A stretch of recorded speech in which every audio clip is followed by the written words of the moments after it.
People do not always respect the person who gives the most. They often respect the person who knows where their energy begins and where it ends. This is uncomfortable because you were probably taught that being endlessly available, endlessly understanding, and endlessly easy to reach would make people value you more. But life shows you something different. The more you chase approval, the more your presence starts to feel common. The more you explain yourself, the more your words lose weight. The more you abandon your peace to keep others comfortable, the more quietly you disappear from your own life. This is not about becoming cruel, distant, or emotionally empty. It is about learning the strength of self-respect. When you stop begging to be understood and start protecting your energy, people feel the difference. Not because you demand respect, but because you finally stop negotiating against yourself. The first pattern to understand is the need for approval. It usually does not look desperate from the outside. It looks polite, flexible, thoughtful, and easy to be around. But underneath, there may be a quiet fear that people will leave if you disappoint them. So you soften your opinions, answer too quickly, smile when you're tired, and call it kindness. This is how approval slowly becomes control. You start checking the tone of every message. You replay conversations to see if you sounded too firm. You say yes before you check your own energy. You apologize for needing space. And little by little, your peace becomes dependent on how other people react to you. That is not kindness anymore. That is fear managing your behavior. The shift begins when you stop using approval as proof of your worth.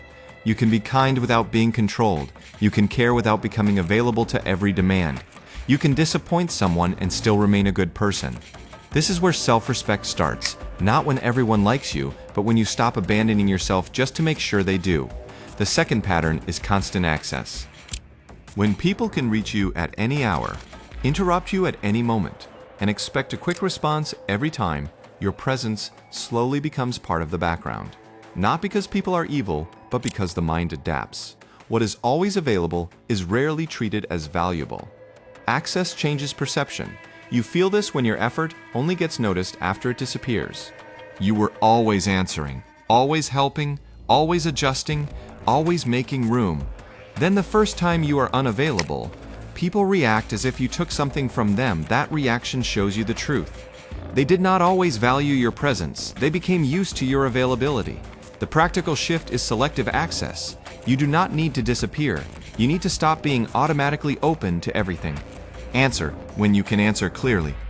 Give when you can give without resentment. Show up when your presence is chosen, not forced. When your access becomes intentional, your energy becomes protected, and your presence starts carrying weight again. Overexplaining often comes from the fear of being misunderstood. You want to close every gap, soften every edge, and make sure nobody has a reason to judge you. So you add more words, more context, more apologies, and more emotional padding. But the more you try to control how people interpret you, the more your words begin to sound uncertain. You can see this in simple decisions. You say no, then write a long defense around it. You express a boundary, then explain it until it feels like a request for permission. You disagree, then apologize for having a different mind. Slowly, language stops being truth and becomes protection. You are no longer speaking clearly. You're trying to prevent rejection. The stronger way is to let your words stand. Say what is true. Say it cleanly, and stop decorating it with fear. A calm sentence has more power than a nervous paragraph. You do not need to sound harsh. You need to sound clear. When you stop begging your words to be accepted, your communication becomes steadier, and people begin to feel the weight behind it. Boundaries are often misunderstood by people who benefited from you having none. They may call you distant, selfish, difficult, or changed when you finally stop giving automatic access. But a boundary is not an attack. It is a line that protects what keeps you stable. Without boundaries, your kindness becomes a public resource that anyone can use without asking. This matters because overgiving does not always look dramatic.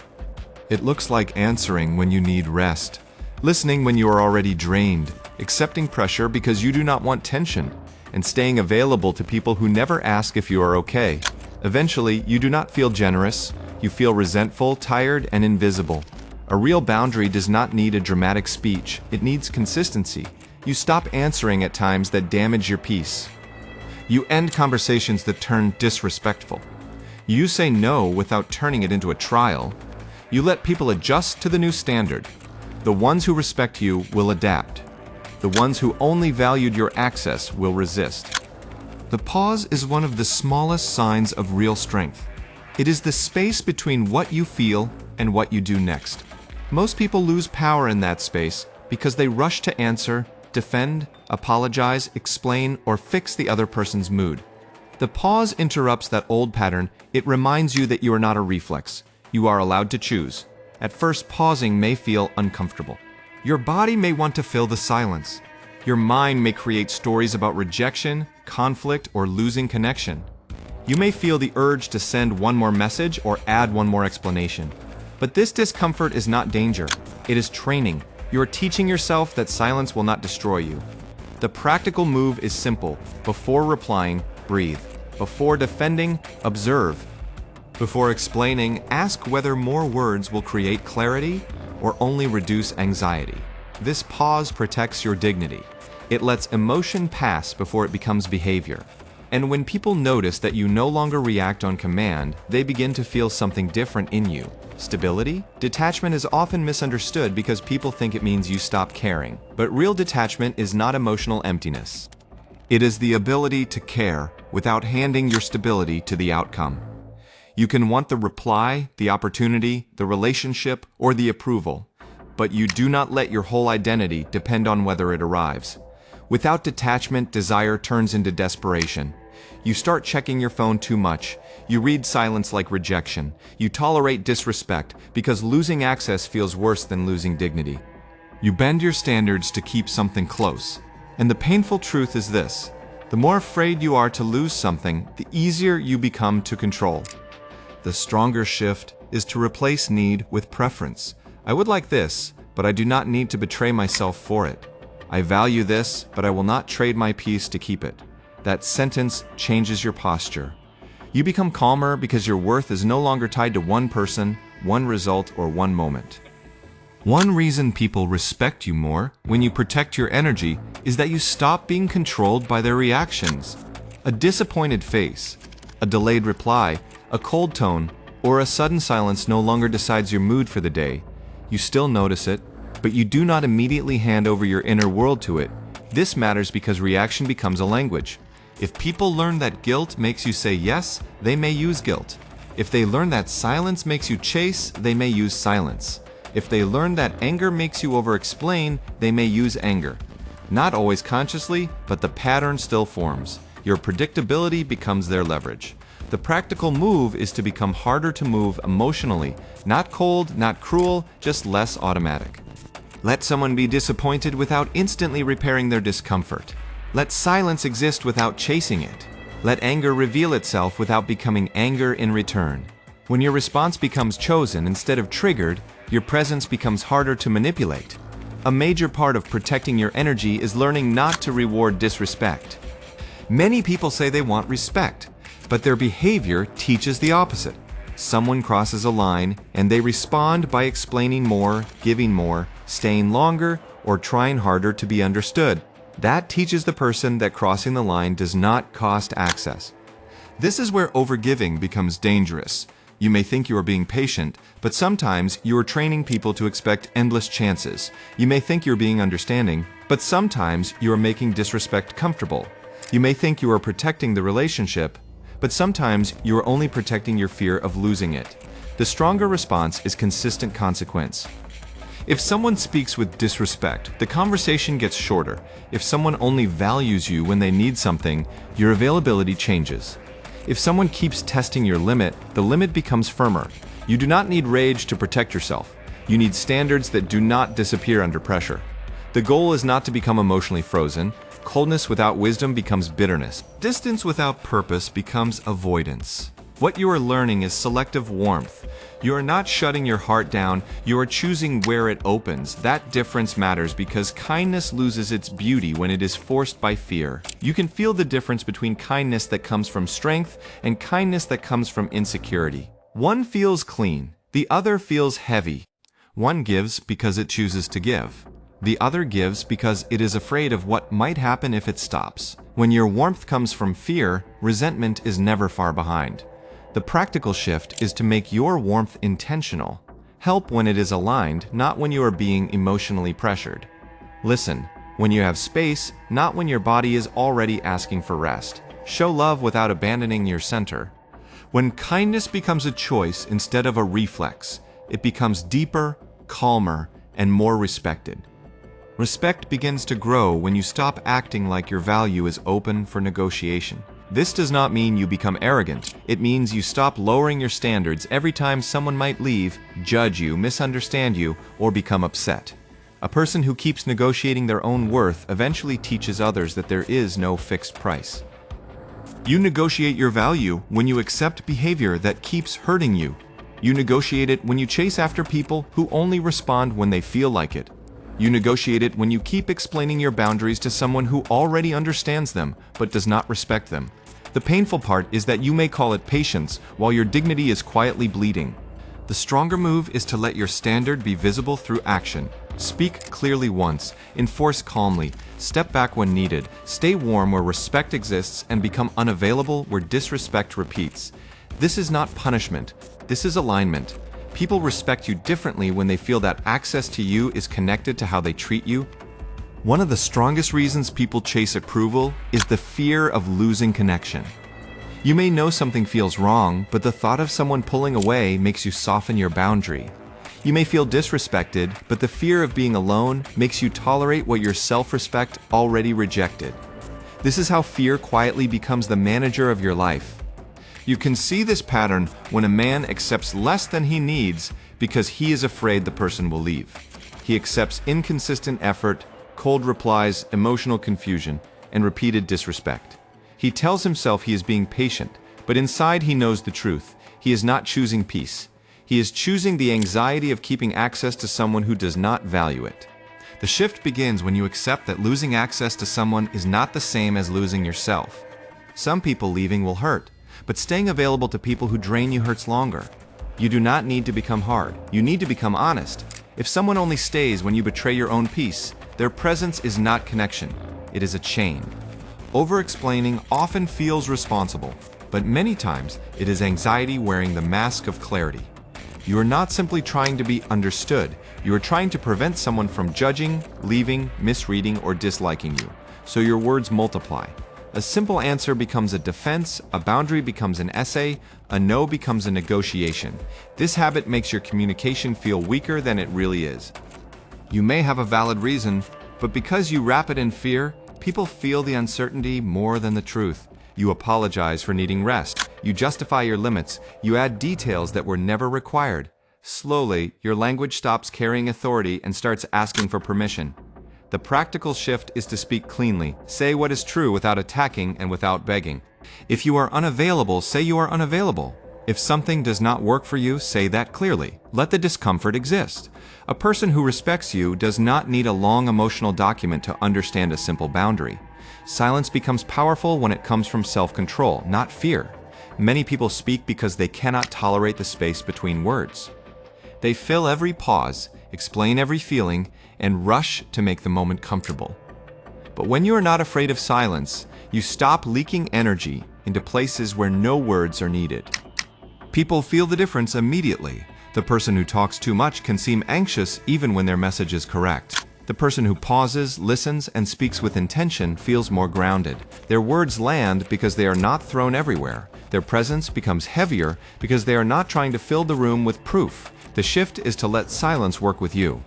Do not rush to explain every pause. Do not answer every tension with noise. Do not treat quietness like a problem to solve. Sometimes silence gives the other person room to reveal themselves. Sometimes it gives you room to think. And sometimes it protects the dignity that too many words would weaken. Some people do not need to disrespect you loudly to drain you. They only need to sense that you are afraid to lose them. Once they feel that fear, they may give less, delay more, act colder, and still expect you to keep reaching. This is not always planned, but the dynamic is real. Insecurity teaches people how little effort they can give and still keep access to you. You know this pattern when you are always the one repairing the connection. You send the message, restart the conversation, soften the tension, excuse the distance, and explain away the inconsistency. You are doing all the emotional labor while the other person learns that they can remain passive and still receive your attention. The stronger move is to stop chasing and start observing. Pull your energy back and see what happens. Do they step forward with respect, or do they only return when they need something? Do they value you, or do they value your availability? These questions reveal more than another emotional explanation ever could. The deeper reason approval feels so powerful is that many people have not built enough inner structure. Their mood depends on replies, praise, attention, affection, and being chosen. When those things are present, they feel strong. When they disappear, they feel empty. This is not because they are weak, it is because their emotional foundation is outside themselves. This is why protecting your energy must become more than a reaction to disrespect. It must become a way of building your own center. You need routines that belong to you, goals that do not depend on applause, peace that does not need permission, and standards that do not collapse every time someone becomes distant. The practical shift is to return value to your own life. Strengthen your body, organize your time, keep promises to yourself, learn, work, rest, and build something that reminds you who you are without external noise. When your life has weight, approval becomes pleasant, not necessary. You can receive respect without begging for it. Energy is one of the quietest forms of wealth you have. Every conversation, every explanation, every emotional reaction, every unnecessary worry, and every forced connection spends something from you. Most people protect their money more carefully than their attention. But your attention is what builds your peace, your direction, and your future. This is why you feel drained around certain people. They may not take anything physical from you, but they take your clarity. They pull you into repeated drama, unfinished conversations, guilt, confusion, and emotional cleanup. You leave their presence carrying thoughts that were never yours to carry. That is not connection, that is energetic debt. The stronger move is to treat your energy like something sacred without becoming arrogant about it. Choose where it goes, choose who receives it, choose what deserves a response and what deserves silence. When your energy stops leaking everywhere, your presence becomes sharper. You are no longer scattered across people who only know how to. Respect often grows when people realize they cannot move you with every mood, tone, delay, or emotional test. This does not mean you become difficult. It means you become governed. You stop letting another person's discomfort become an emergency inside your body. You stop changing your values just because someone applies pressure. Before that shift, people may have known exactly how to get a reaction from you. A cold reply made you chase. A disappointed face made you apologize. A little distance made you panic. A sharp comment made you explain yourself for an hour. Without realizing it, you were teaching the world where the control buttons were. The shift is to become less predictable in your wounds and more consistent in your values. You do not need to punish anyone. You simply stop giving automatic access to your nervous system. You pause, you observe, you choose. People begin to respect that because stability is rare. A person who cannot be easily controlled carries a different kind of weight. Many people call themselves peaceful when they are actually avoiding discomfort. They stay quiet when something hurts. They accept behavior that crosses their line. They smile through disrespect and tell themselves they are being mature. But peacekeeping becomes self-abandonment when the only person who keeps paying the price is you. You can feel this difference in your body. Real peace feels clean, even when it is difficult. Self-abandonment feels heavy, even when nobody is arguing. It leaves you tired after conversations that looked polite. It creates resentment toward people you never confronted. It makes you angry at others when the deeper truth is that you kept betraying yourself. The stronger path is honest peace. Speak when silence would damage your self-respect. Step back when staying would create resentment. Say no when yes would become a hidden debt. This is not aggression, this is alignment. You're not creating conflict by protecting your peace. You are ending the conflict you kept having with yourself. Detachment does not make your love weaker. It makes it cleaner. When you stop loving from fear, your warmth loses its desperation. You no longer give just to be chosen, help just to be needed, or stay just to avoid being alone. You begin to love from choice instead of panic. That kind of love is quieter, but much stronger. Without detachment, even kindness can become a bargain. You give, but secretly wait for reassurance. You listen, but secretly hope the person will finally value you. You stay available, but secretly resent not being appreciated. Then your love becomes mixed with pressure. It no longer feels free, it feels like a contract. Nobody signed, but everyone can feel. The shift is to give from fullness, not emptiness. Help because it is aligned, not because you're afraid. Love without turning the other person into the keeper of your worth. Care without collapsing. When your heart is steady, your warmth becomes safer, deeper, and more respected. You stop using love to buy security and start offering it from strength. The final shift is simple.